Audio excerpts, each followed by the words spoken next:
Hey, how's it going? This is Jerome, and it is Born in a Rehab, episode 9. We're doing it a little bit differently. We're going to do a live video, and the reason for that is because I have actually told this story to a couple of people who just kind of in general were asking about how things were going, and a couple of them said that I really should record a video of it and not just do the audio. So there it is. So that's why we're coming to you live from the Born in a Rehab bedroom here. So bring them on camera. They're not here, unfortunately. But so here we go. This is the case of the missing vase. All right. And it all basically starts with finding out that we were going to have our third child, who, by the way, was born on Cinco de Mayo. She is doing great.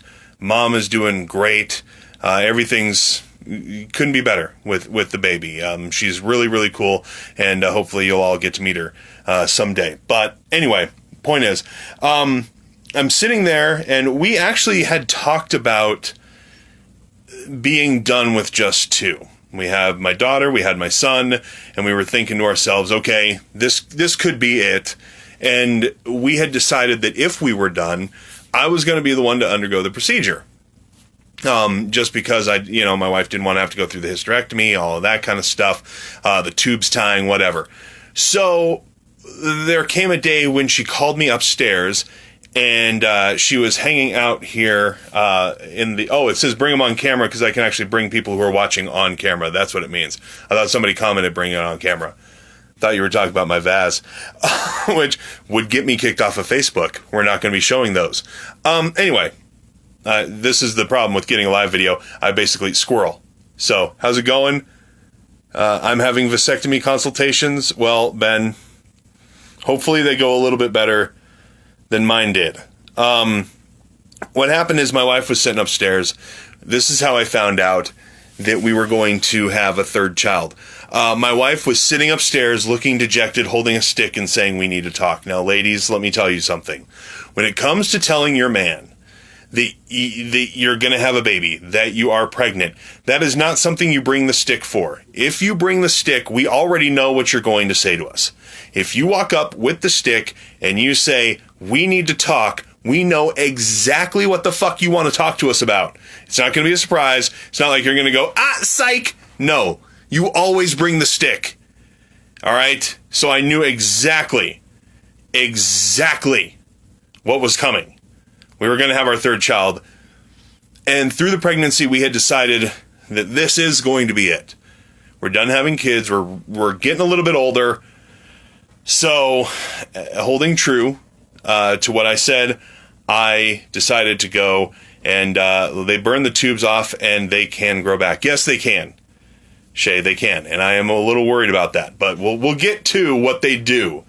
Because again, the consultations were fun. All right. So first thing we do is we go and talk to our regular doctor. Let me just say, love our doctor. Love her. She is great. She brought 2 of my 3 children into the world. She's been nothing but fantastic. We get along with our doctor really, really well. And I think it's important that you get along with your doctor really well. Is not the large oak branch I typically use. No, it is not the large oak branch, Raina. The stick was the P stick, the plus minus, the game changer. That may be what you call the oak stick at home. But yes, the one that your entire fucking life is about to change. Plus sign. Anyway, go to our doctor, and we talk to her, and we're like, hey, thinking about getting a vasectomy. First of all, do you do it? I didn't know if she performed those or if she would, pass me off to another doctor. And I don't know if it's probably a legal thing. I don't know exactly about doctors, but she had to go through the process. Even though she doesn't do the vasectomy, she had to tell me what was involved in it. So picture a doctor sitting back on her stool, not very clinical, not sitting there like, well, let me tell you. No, sitting back on her stool with her feet up, and she goes, well, first thing they're going to do is cut your sack. And there was just something about the word sack that threw me a little bit. It's just something about sack. Nothing clinical about it. Not there's going to be an incision in your scrotum. No, they're going to cut your sac. And at that moment, I was just like, oh my God. When you say it like that because we all know what a vasectomy is. Every guy knows it's a neutering. They're cutting the tubing. They're cutting the tube to your balls. But sac is what she said. And it just threw me. And she goes, I mean, they're going to lift it up. And I'm like, sac? So then she got a little more clinical and said, yes, they do that. They take the vas, they cut, a section out, and then they burn them. And already I'm feeling a little cringy, but I'm sure they're going to give me a local. And it didn't sound that bad. They're going to cut your sac, remove some tubing, burn. And eventually you're good to go. You're not sterile right away. It does take some time. You have a little bit of a reservoir built up. But eventually you're shooting blanks. And she said, I do not perform them, which is kind of great because if she's the kind of doctor who's going to be like, yeah, we're going to cut your sac. I'm just picturing her walking in with like a cigarette dangling off of her lip. Like, we're going to fucking do this or what? I got shit to do. Let's cut your sac. So I'm like, okay, well, who does? She directs me to the doctor that does that. So I go and talk to him a couple of weeks later. And this guy, he's an older doctor. Again, great doctor, great guy. I actually, before we started seeing our current doctor, I saw him about a couple of things. So I do trust him. And he is known for his vasectomy work. He has performed many of them. So I go in and I sit down and he says, again, let me just walk you through the procedure. And he goes, first, we're going to make an incision in your scrotum. And I'm like, yes. Sweet baby Jesus and swaddling, yes. Finally, somebody using clinical terms. I'm going to make an incision in the scrotum. I am with you, doc. I am with you. Let's do this, all right? And then snip, snip, snip, snip, burn, burn. We're good, right? Well,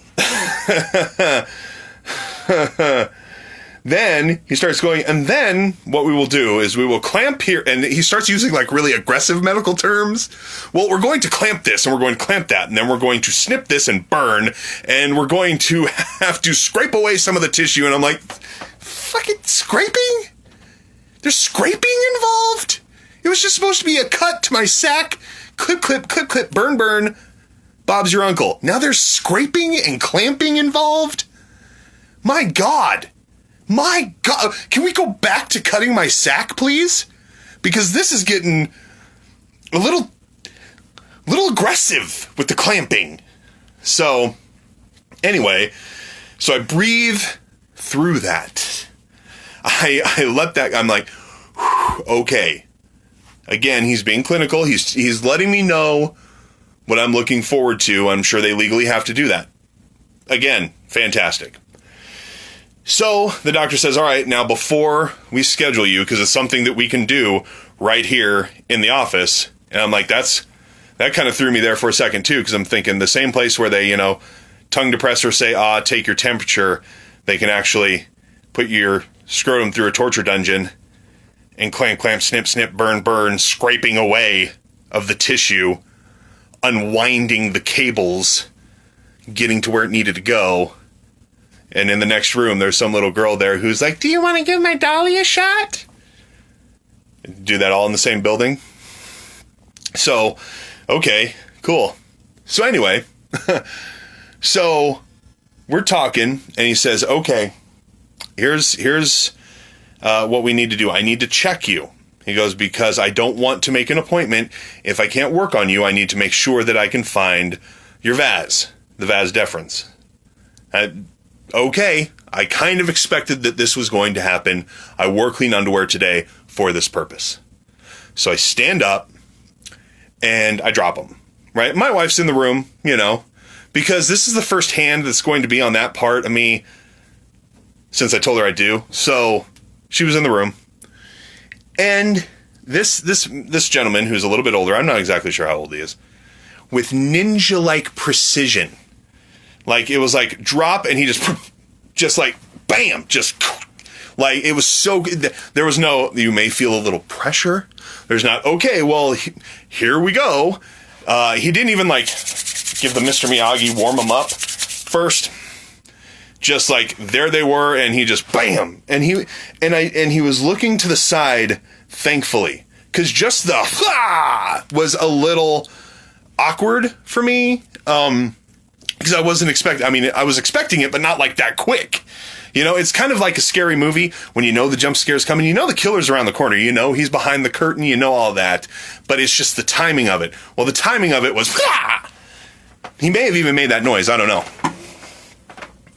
And he was looking around like this, and he was feeling. And he was feeling around to see what he could see. He was really looking. Like, really looking. And thankfully, I mean, he didn't, like, have... You know, like your buddy, your burnout buddy, or the head shop that has the wizard poster where they have the crystal ball and they're like, the wizard's gazing into it. It didn't have that going on, thankfully. He was looking away.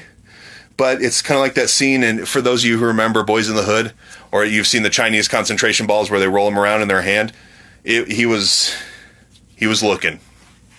Found the left one immediately. Like, right away. No, he's not Asian. Somebody that is Asian too. No, you don't have to be Asian to be a ninja. It's 2018. Okay. Wow. Really? Really racial profiling much? So, kidding. So anyway, he found the left one right away. The right one was giving him an issue. Couldn't get the right one. And he goes, Now, when somebody is checking you out in that area, and I'm sure it's the same for ladies too, but I can only speak for myself as a guy. You might not want to hear your doctor go, Well, he didn't. He didn't go, That's when I'd have been like. But he did go, Like that quick, like, like wax on, wax off. Like, there was no stopping that second hand to get on the other side. And again, no, this is going to hurt a little bit. There might be some more pressure. We really got to look. He just like twist. Like he was wanting to get him twisted around, then just like have him unravel. Is how it felt. It wasn't comfortable. And again, he didn't warm the hands or nothing. Cold. Very cold. And for an older gentleman, he's got a hell of a grip. I've never shaken his hand. I'm afraid to. And he goes, well, in my entire career, I've only been able to not be able to do 2 vasectomies because I couldn't find the vas or the piping or, you know. You're number 3. So I've gone from we're going to cut your sac to the scraping to the shit, dude, I don't know where it is. Like, and again, really getting in there. Like, have you ever made cookie dough by hand? Really getting in there. So, I have to go to a urologist. Right? So this is getting better. It's like I'm leveling up. Every appointment, my vas, my gear is leveling up to the next boss. So, immediately after this, we end up going to see our doctor, the original, the cut your sack doctor. Because my wife had an appointment, this is before our daughter was born, we had an appointment to get checked out and to discuss induction. My wife, historically, the last 2 babies had gone long, just about a month over, actually, both of them. And this doctor said, this time, we're not going to do that. We're going to, if we have to, we will induce because we don't want the babies to get too big. My son was 11.5 pounds. And ladies, I can see jaws dropping already. Let me just tell you, all natural, no drugs. Like, I'm sitting here talking about my balls. My wife has bigger balls than I do. She did it all natural and got him out. But he had some shoulder dysplasia. I think I'm using the right term there. Basically, his collarbone got broken to get him out. He was stuck. The doctor did not want it to get to that point again. We have historically large babies. If you know me personally, you know. Yes, Ginger, she is. She's amazing. I don't know. Sorry, I'm trying to adjust here. I don't know how she did it without drugs. I needed drugs. And I was just sitting there like, you're doing great, honey. So, but the doctor didn't want it to get to that point again. So they were going to discuss induction. So I had the walk out of the room after turn the hall in the door with cut sack to process the fact that I could be missing some tubing and that I just really got checked. So I'm trying to mentally process that. That's a lot to take in. I completely missed the fact that they set a date for the induction. I don't know mentally I wasn't fucking there. So, so down the road, still trying to make an appointment with the urologist. All these kinds of things are going on. Completely missed that to where it got to the point where a week before we were set to go in the hospital, I told my wife, I've got an interview for the podcast.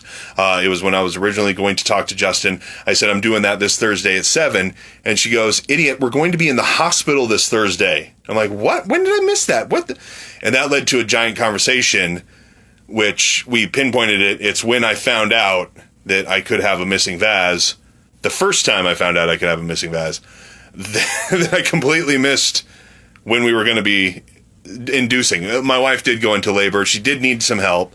Again, baby's doing fine. But yeah, we actually went in like a couple days before the induction date, and that's a whole other tale that we may actually end up getting to part of it here. But anyway, so the urologist, make an appointment, go and see the urologist. Very nice lady, younger, and I can tell when talking to her that she is the kind of doctor who doesn't like to give bad news because she gets a little cringy, not in a bad way, but when she's about to tell you something you don't want to hear, she gets like this face on, this is something you're not going to want to hear.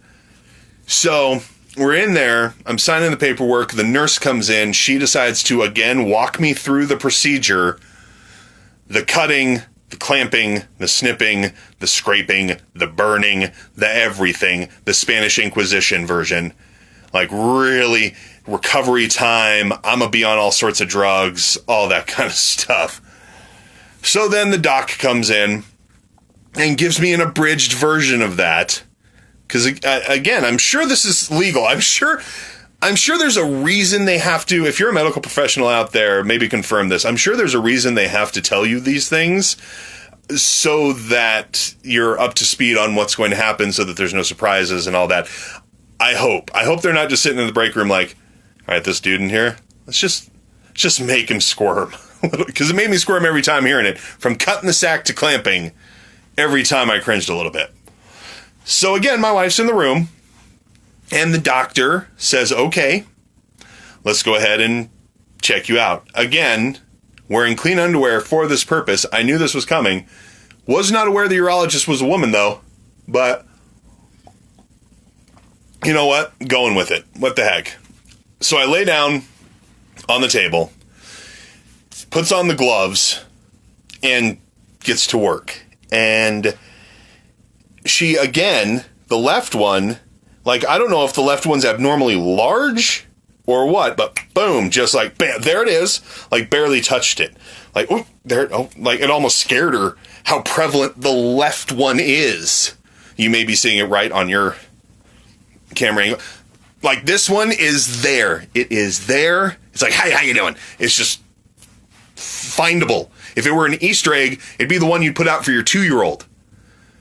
This one, on the other hand, the right one, she's, again, really looking, pressing and pinching and twisting and turning and flipping and raising and jabbing, and she's trying to find it. And I'm like, you're not going to find it. The other doctor didn't find it. You are clearly not finding it. And then she steps back, and this is the first time I see that face. The cringe face. She goes, let me get on the other side and see if I can find it through there. So, you can't find it on this side. So you want to try and look at it from this side. So you basically want to go like kind of an underducky? Like, is that what you're looking to do? Is maybe hope that you can, like, what, surprise it? Like, sneak up on it? Like, there you are. What? So then she goes to my left side and really starts looking. Like, you know? And at this point, like, I had an itch on my butt. She could have scratched it. She was really, really looking. And could not find my right side vas. So now comes the fun part where we get to sit down and discuss the options. Because there's got to be options. Because here, the thing is I love my kids. I do. But there comes a point when, I mean, this last pregnancy, my wife was dealing with gestational diabetes. We've had 3 kids in 4 years. She's been pregnant for pretty much 3.5, 4 years now. We didn't get pregnant right away when we got married. I mean, we weren't trying right away. And then when we stopped trying, it took a few years. And then it's just like all of a sudden, just boom, right? So we're like, is there one vas doing this? Like, is it the strongest of the strong? Are the green berets or white berets getting through? Is that what's going on? Is there only one tunnel to London? Like, what's happening here? I guess the Eiffel Tower. I could have said one tunnel to the Eiffel Tower. I'm giving myself too much credit. So, anyway, so we're trying to figure out, you know, what's going on here. Do I only have one? Do I have 2? What do we do? So then the cringe gets like, She goes, okay, well, little cringe. Option 1 is we can bring you into the office, incision in the scrotum, all that. And if we can only see the left side, clip the left side and hope for the best. Is basically, since they'd have been Navy, yes, they could have been Navy SEALs. Since we are talking about seamen. Thank you, Ginger. The live video was a bad idea because I'm like, squirrel! I am missing, didn't have gloves when the first guy didn't. I don't know. He was so quick. He may have. Shay's asking, did the first guy have gloves on? He might not have. I don't know. I do know he washed his hands afterwards. I know he did not go from sack to I know that much. It may have been so quick he had the glove ready, like quick draw, like just on there. I don't know. Up to the elbow. That's a bit much for a glove for a vasectomy check. Though, let's be honest. If you walk into your doctor and he's like, let me get my glove on, and it's to the elbow, there's no shame in running and getting a second opinion. So, so anyway, back to the options. Option 1, clip the left side, run my course. And I did not know this, but gentlemen, did you know that if you get a vasectomy, and ladies, you should probably know this too, it takes, and even though I drop F-bombs and we're talking about my sack, I'm going to try and not be crass and use too crass a language. But did you know you have enough of a reservoir that it takes 20 to 30 evacuations, we'll just call it an evacuation, 20 to 30 before you're sterile, before it's all gone, before it's used up. It's a good month and a half, 2 months, or month, depending on how you roll, a couple of weeks. Like, I would love to... Pie in the sky, like, it would be great to get that done and walk in there, like, in 2 weeks, like, did 30. Just, like, Gatorade IV. Just like, yeah. No. We were busy. We got a sitter. But, yeah, it takes 20 to 30. So she's like, after the 20 to 30, we check. Now, if I'm still potent after that point, this is option 1. Clip the left side. If I'm still potent, then they take me to the OR. Because they have to... as she says in option 2, remove the assembly. Like it's a fucking carburetor. Like they're going to be working on a transmission. Like, well, we're just going to make an incision and remove the assembly. Just like lay it out on the table and see what they're working with. Which made me nervous. Not only because they're just going to be like, let's just lay this right here on the table and poke around and see what we can find. But if one of them isn't connected to tubing... Like, I'm just picturing like something where it's like, okay, we take out this side. It has the tubing. Okay, we'll lay this right here. Then we'll take out this side. Oh, nobody move. Like, if it's not connected to anything and she gets all sticky fingers, it just rolls under a cabinet. And they're like, fuck, we got to replace it with something. They grab a date. They just sew it up. He won't know. It's organic. It's all natural. He'll be fine. Get a prune in here. So I'm remove the assembly. Again, OR trip. A little more of a cringe. So first one was like, this one's... So now our head's starting to turn a little more. Just get in the OR, remove the assembly, see what we're working with. If we only have a left side, clip it. If we have both, clip them, move on about our day. There's option number 3. Oh, option number 3. This one got a full-on cringe, head turn, hands out. And she goes, I know, this one's, I know, okay? I'm like, all right, hit me with option 3, because this has got to be good. She says, we can do an ultrasound to see if we find it. Now, I've been to ultrasounds with my wife. They take the little paddle and they rub it across her belly. They put the cold gel on. She can't pee. Bladder's full. And they press directly on her bladder, which is torturous, to see if the baby's moving. I'm like, okay, ultrasound. Ultrasound.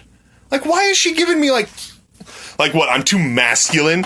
I'm too manly to go in there and get the same procedure my wife just had last week? What, you think I'm a chauvinist? It is 2018. I am #woke AF. I can go in and get an ultrasound. Not a problem. And then, here's why she wanted to, she goes, it's rectal. Rectal. For some reason, they're saying they have to check for the missing vase by literally getting Harry Potter on my ass. They want to take a wand, root around, and see what's happening. That's why that cringe. Rectal. And I'm like, rectal. And she goes, I know. She could see it on my face. Then I went from ultrasound, that's not bad, to rectal. She goes, I know, but fun fact. She goes, fun fact. Like she's throwing it in. Like, I have a really piece of shit car to sell you, but it comes with an air freshener. She tells me, then she tells me to make things better, that it's an anomaly. It doesn't happen all the time, but in some instances, if a man is missing the vase on right side, left side, whichever side is missing it, sometimes he is also missing the kidney on that side.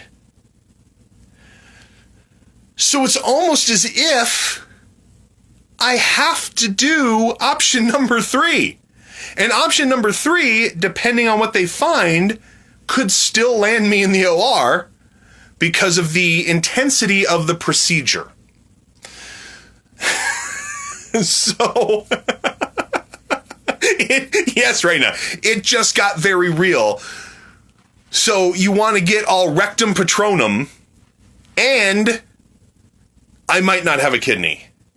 Now shit got serious. Now I have to really consider this. I still have to consider this. And it's not one of those things like, I'm not going to be like, as a man, I don't want nothing up my ass. Women would probably feel the same way, right? Am I right? You probably don't want somebody just like, seeing what's going on. So it is something I had to consider. And I'm thinking about it. My wife is losing her shit. She thinks it's hilarious. And I'm like, what option do you go with? Do you go with hope for the best? Butt stuff. She's like, butt stuff. In the most extreme instance. In fact, when we were in the hospital, going back, that's a Tuesday. Going back to the cut your sack doctor, when we're in the hospital and she's checking on my wife, they bring in an ultrasound to check on the baby. And my wife goes, oh, look, there's the wand that they'd use. Here, I have a visual aid.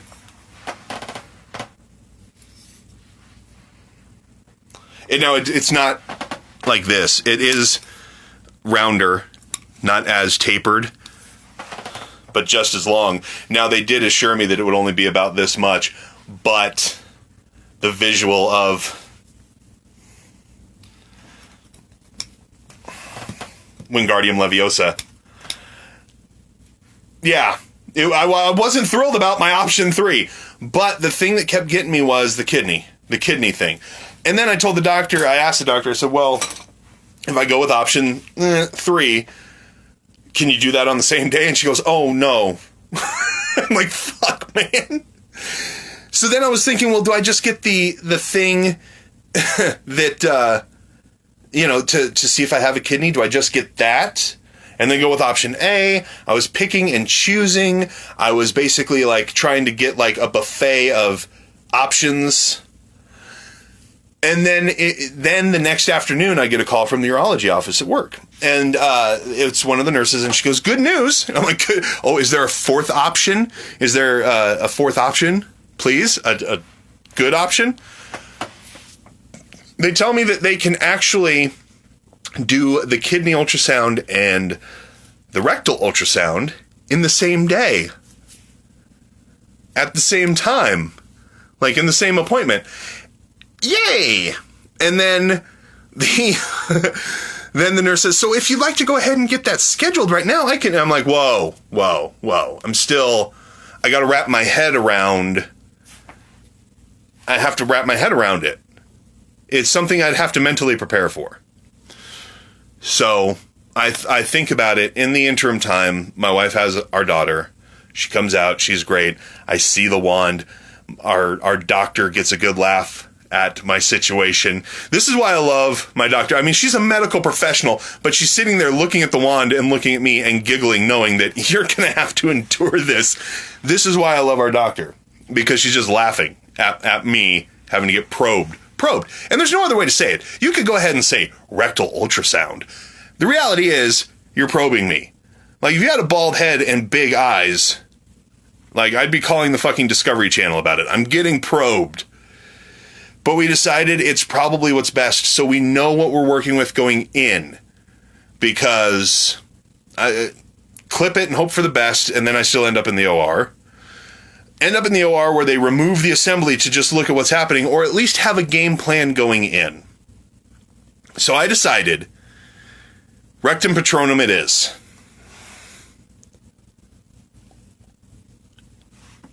And my appointment was yesterday. But there's a twist. There is a twist. And it's not the wand that twisted. So we get there. And I'm nervous as hell.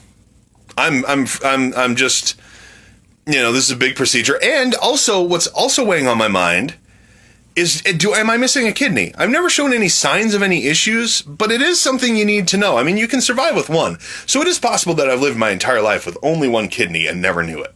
So this is something I also have to know. So I'm sitting there in the ultrasound office. The lady brings me back. Nice lady. Very chatty, which helped to... I don't know if it helped to ease the tension or if it added more to the tension. Because I'm just picturing this lady like, oh yeah, we do these all the time. Don't even worry about it. You're taking this like a champ, which would have been maybe the best and worst thing to hear. I didn't know, but very nice lady though. So I walk in. The room is kind of dark. If you've been in an ultrasound room, you know what I'm talking about. It's dark. There's the TV. There's the ultrasound unit thing there. There's the chair for the person that you bring in for the moral support, or for the husband if it's the wife situation, whatever. And I look at the ultrasound tech and I'm like, all right, how naked do you want me? I didn't know how else to say it. I'm like, what do I need to take off? And she goes, oh no, we're going to check for the kidneys first. I'm like, oh great. So you're going to kiss me first. That's nice. So I didn't have to take off my clothes or anything like that yet. I did have to raise my shirt. They get the goop on me. And they had it in a warmer, which was nice. I know sometimes when my wife went in to get, they're like, okay, careful, it's going to be cold. And they spray it on her and she's like, oh, that's cold. So I was expecting cold, but they had it in a warmer and it was fantastic. If at any point, if you're an ultrasound technician, I don't know what it's called, imaging tech maybe, I don't know the proper term. Or if you know one in your life, tell them always put the gel in the warmer. Because it was, I mean, it put me at ease. It was like a nice warm massage on my side. She was able to find the kidneys right away. I have both kidneys. I'm like, there's some good news. There's some good news. But looming in the back of my head is the thought of the wand. Like, I'm sitting there, and she's like, you have kidneys. And I'm like, oh, that's good to hear. But still, there it is. Looming, right?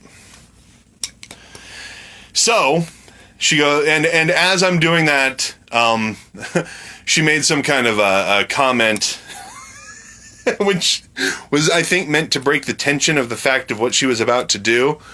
But it was kind of funny. She goes, oh yeah, we're going to, don't want to get any on your shirt. So she gives me a towel, the stuff in the side of my pants and in my shirt. And we got to raise that up and all. And then she goes, of course, I'm going to have you lubed from stem to stern here in a minute. So maybe you're not even worried about it. And I'm like, oh my God, it's happening. It's happening. Right? Just here we go. So she gets done, got both kidneys. I'm good there. And then she says, okay, I'm going to step out of the room. Go ahead and take off your pants, take off your shoes, get undressed, take this sheet and put it on yourself. And when you're ready, let me know and I will enter the room and we'll check for the vase. So I asked her, I'm like, so when I get undressed, how do you want me to lay down? And she kind of gives me this weird look. She's like, on your back? And I'm like, oh, okay. It's going to be a little hard, but okay. Like, that's going to make it a little difficult, but whatever.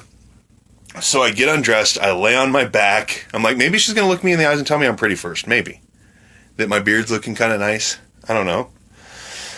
So she gives me a towel. And she says, okay, I need you to take this towel, put it underneath to basically give them a place to rest.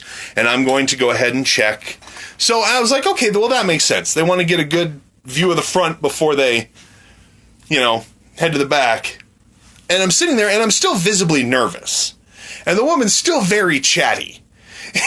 And I thought maybe this is awkward for her and that's why she's chatting.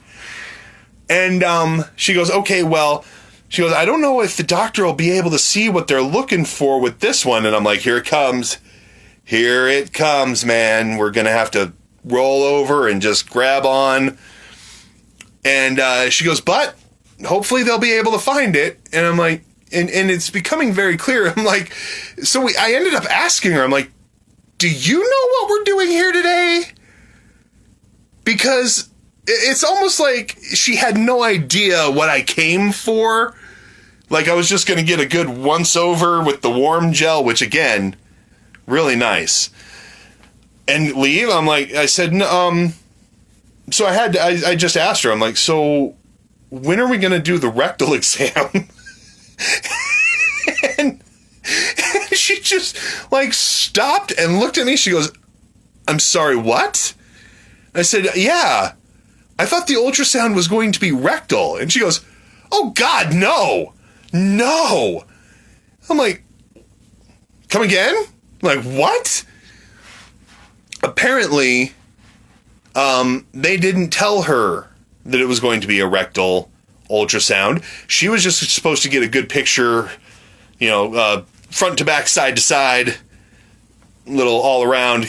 Basically, like the pistol and mortar, like you got your grandma with the old stone bowl and that's the picture she was supposed to get. Again, warm gel, nice. Towel underneath, good. Still uncomfortable, but not as bad as... But still, she's checking and getting a good picture of him. And I'm like, well, are you going to be able to get a picture of what you need to see? I was almost, as much as I was dreading it, I was almost asking, like, are you sure you don't want to put a wand in my ass? I'm just trying to be clear. Like, are you sure? Because I even have a name for it. Rectum patronum. Are we not doing this? No, we're not. I was blown away. I'm like, really? So we started talking to her, and she said in like her whole 30 years, she's only done one of them. Just one on somebody. And they weren't even set up for it. I don't even think she had the wand in the room. And she got her picture, and she said, well, I have to give this to the urology office, and we'll see if they can see what they can see. So I'm worried about it, and I'm like, oh my gosh. Now, I took some time off work. I geared up for it. I was ready for it. I walked in there. I'm like, what you say? Like, as I'm walking in, I'm humming that to myself. I'm like, I'm ready to go. Like, it's go time. And then by that point, I was like, I'm a man. I'm going to bend over and spread my own cheeks. Like, we're doing this. And then I started thinking, because we talked to her about it, and she goes, well, they might still want to do one in the urology office if they can't see what they need to see from here. Great. So I get a call from the urology office thinking, here it is. Here we go.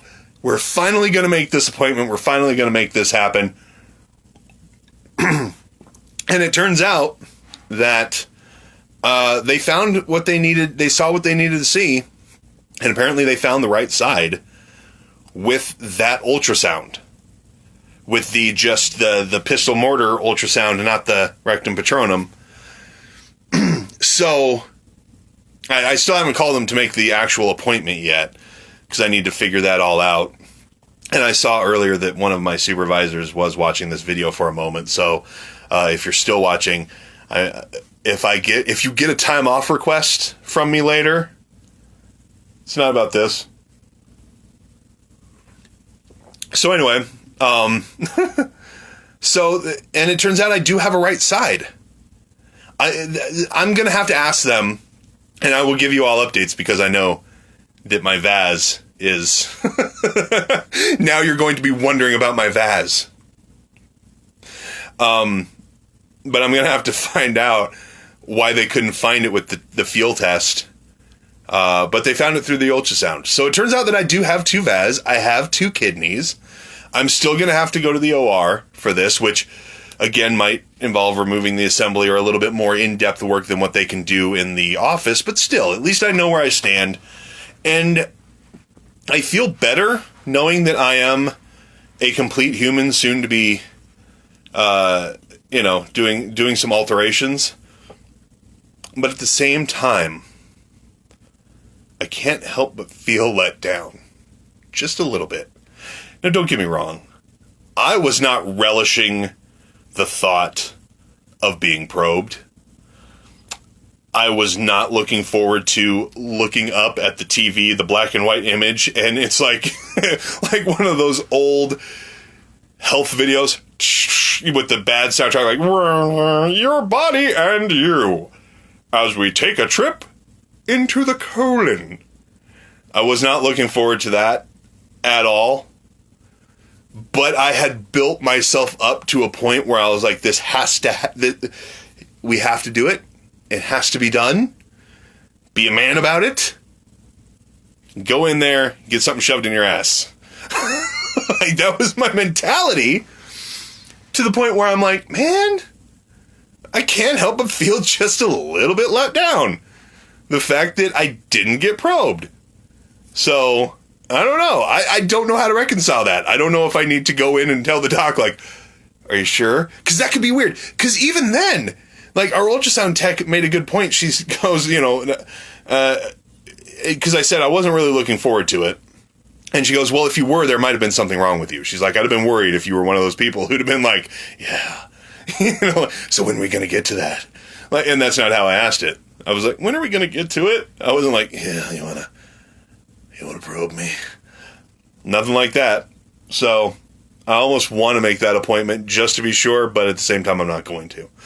I dodged a bullet, and I'm not quite to the age of a prostate exam yet. So I have dodged that bullet of having to be probed by a doctor, which is kind of nice. It's kind of a good feeling. It's a good feeling to not be probed. So that is what happened. That is the case of the missing vase. It was found.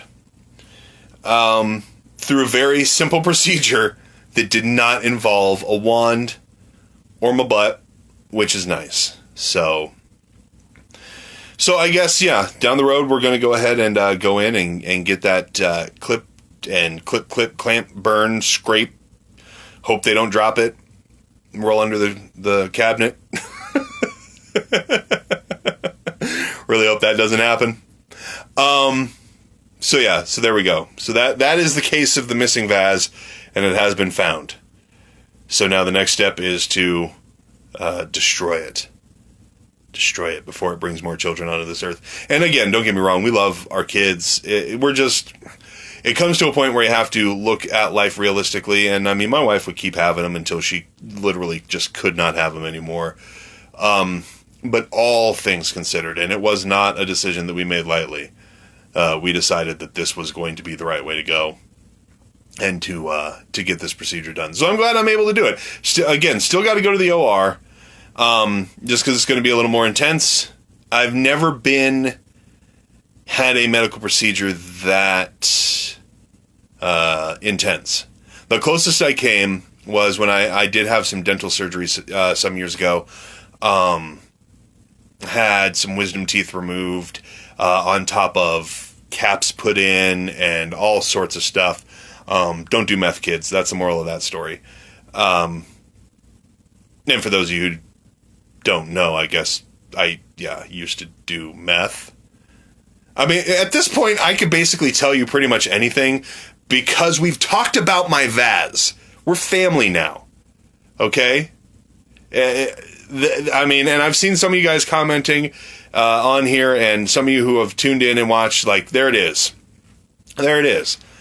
Like, that's what this podcast is. I guess we've turned a corner. This is not my radio show where I could just be a character anymore. This is me. This is me talking to you. Don't do meth, kids, because it can fuck up your teeth. And that was a weird day, too. That was a fun day. Getting wisdom teeth taken out, caps done, like the dentist. I might have been probed at that point. I don't know. I was so under. Excuse me. At one point, I wanted to see, because these here are all capped. These front teeth are all caps. And I wanted to see what I would look like, because I knew he was doing some grinding and some stuff. If you've ever had a cap done, you know it's a pretty intense process. And there's some fucking power tools going on. Like, I'm pretty sure I saw a Black & Decker at one point. So I wanted to see what it would look like before the caps, and my shit looked like Smeagol. If that is one of the things I remember clearly from that day, is what my mouth looked like before the caps got put on. They were basically pegs. He ground my teeth down to pegs, and it looked like what happens when Smeagol smiles in Lord of the Rings. And then, like, later on that day, I called my girlfriend at the time, and I was all sorts of mush-mouthed, man, and I passed out on a friend's couch for pretty much the whole day. Couldn't drive there, couldn't drive back. Yeah, I was out of it. I was out of it pretty hard for like 24 hours. It was a good ride. It was a really good ride. And I didn't feel a fucking thing. Like, they had me on Local. They had me on Novocaine. They had me on Laughing Gas. That's the other fun fact.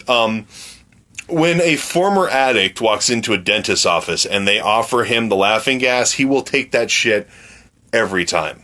And I guess not former addict. You're always an addict. But, yeah, when they were like, well, we can also give you the nitrous oxide. I'm like, yes, this ride just got better, man. Hook my ass up. And they did.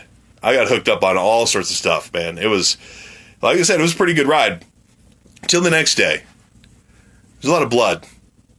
A lot of pain involved. Weird eating. It was weird eating.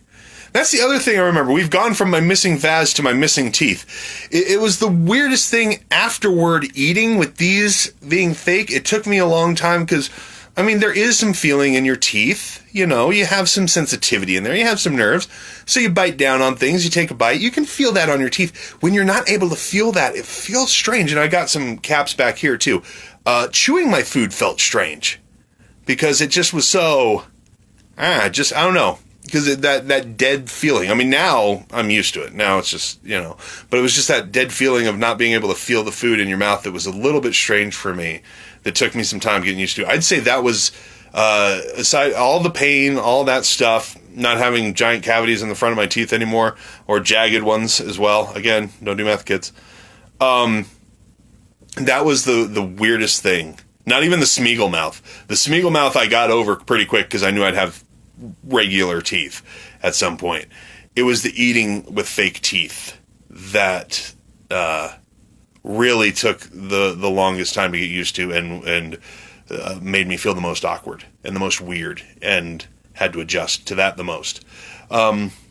So there it is. Now we've talked about two, one looming major medical procedure and one that I've already undergone. And that's the closest I would say. And I mean, it is oral surgery. So I guess you could say I have had surgery in the past, but not one where I've had to go to the hospital, go lay out on a table, lay on the OR, and have them cut me open and remove my assembly. That's one of those things I was telling somebody the other day, like, because I likened it to working on a carburetor. That's one of those things you definitely don't want to have a part left over. Like, I've worked on cars before where for some reason a nut or a bolt or something that isn't really major, just a small little piece, it could be a screw. You're like, where the hell did that come from? And why didn't it go back? But everything seems to be running perfectly normal. This is not one of those instances where you want the doctor going, where did this come from? No, you don't. So, anyway, so there it is. So that is the case of the missing vase. Thank you all so much for tuning in and watching, especially if you hung in there from the beginning and watched all the way through the end. If you liked this, like most podcasters say, like, share, and subscribe. Let your friends know to tune in to Born in a Rehab. I'm thinking of starting just to kind of keep you guys up, because this is a slow process, and we're starting small. And as you know, I've had a lot of technical difficulties and run into some issues with audio recording, that kind of stuff. I'm basically doing everything from my phone at this point, and hoping to remedy that in the future. I miss your face too, Samantha. I really do. Hoping to remedy that kind of stuff in the future, where we can get more audio, have better interviews, have better audio quality. So if you've been hanging in there since episode 1, thank you guys so much. The only way that this is going to grow is to have more listeners. So please recommend it to your friends if you like what I do.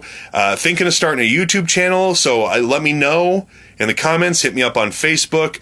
Many of you that I see are watching this video or have started, at some point joined in, know me personally. So hit me up on this page on stuff.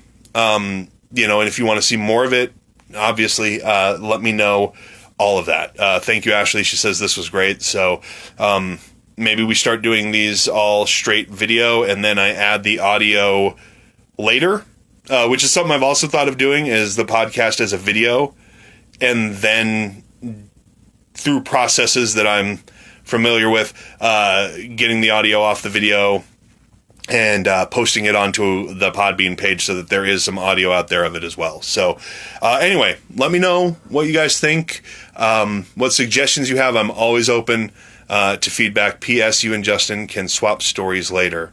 Oh, see, and this is the other thing that some people have come up to me. Like, I actually talked to somebody. Okay, we're going to continue with this, because this was another one of these awkward moments during my vasectomy journey, during the journey of the missing vase. I walked into a birthday party one time. Well, okay, let me back up. A friend of mine was having a birthday party for herself, and she had some friends over, and we were some of those friends. We walked into the kitchen, and there was a couple there that's a little bit older than us, and they started having kids when they were younger than my wife and I started having kids. So they were asking us if we were done. That's one of the questions that some people ask, is, are you done, and all that. We said, yeah, I'm going to go in, I'm going to get the procedure. Well, he had the procedure done. So he was a good bit of information to say, hey, what have you experienced? What did you go through? He said it was like 3 or 4 days of recovery for him. It was not a bad procedure. They did it right there in the office, all that. This is before my first, even before this is early on in the thought process. I actually talked to somebody who had one done. I talked to a couple of guys who have had it done, actually. But this particular couple will come into play in a moment. So we talk about it, and I'm like, yeah, I'm going to have a consultation and all that. So then, from that birthday party, Bruce Lee happens. This is before I find out. This is before I go to the urology. So far, I've only had them crushed, twisted, yanked, and he was really getting in there. We go to this same friend. Her daughter has a birthday. And like a month had passed in between her birthday, maybe a month and a half between her birthday and the daughter's birthday. We walk in, this couple that we had talked to before, who had previously undergone a vasectomy, was at this birthday party as well. Walk in. Mind you, I only know like half the adults in the room, a quarter of the children in the room. I don't know how many people know me. I'm guessing not many. As I walk in, my wife, who hasn't had our third daughter yet, so she is like 7.5, 8 months pregnant, carrying my son, who fell asleep in the car. So parents, you know how fun it is to have a 2-year-old or a 1.5-year-old fall asleep in the car for 15 minutes, then have to wake them up to take them into a party. Not a good time. So he's like out of it and kind of fussy. My daughter walks into a room, sees a whole bunch of people she doesn't know. She's nervous. She grabs onto my leg, like bear hugs it. I'm carrying the purse and the diaper bag, and I'm tripping over my daughter and all the shoes by the door, and this person in a room full of people, most of whom I haven't met before, doesn't say hi, doesn't say, glad you're here, none of that. First thing out of her mouth, hey, what'd you find out about your balls? Exact words. I walk into a child's birthday party. Hey, what'd you find out about your balls? This is the reaction I had. I'm like, and what do you say? What do you say to that? They're spectacular. I found out that they're there. I have a right one and a left one, and I mean, what? So I had to tell her, like, they found one vase and the other one is missing. Excuse me. And I just walked out of the room. What else do you do? I took the diaper bag to the nursery room where the changing table was, where all the parents dumped their diaper bag. That's the thing. When you get older and you get invited to parties, when you're younger, when you're in your 20s and you're just going to get all jacked up at some house party, maybe there's the bedroom where everybody throws their coats, or there's the room where you throw all, I don't need this, I'll just throw it in here. When you get older, it's the room where all the diaper bags go. And that was the room. And I just went in there. Another friend of mine saw this whole thing go down. She actually followed me to give me a hug because she knew how awkward that whole situation was. And how do you introduce yourself to people after that? Like, hi, I'm Jerome. Yeah, that's my daughter over there. Oh, no, we're friends of theirs. Yeah, our kids have hung out, since birth. I mean, they're both about 2 years old. Yeah, did you hear about my balls, by the way? You did. Good. I'm glad you're up to speed. Didn't want anybody to miss out.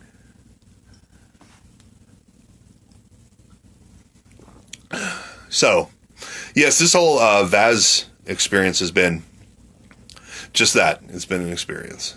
So anyway, hit me up on Facebook. Let me know if you like the video thing, if I should keep doing it.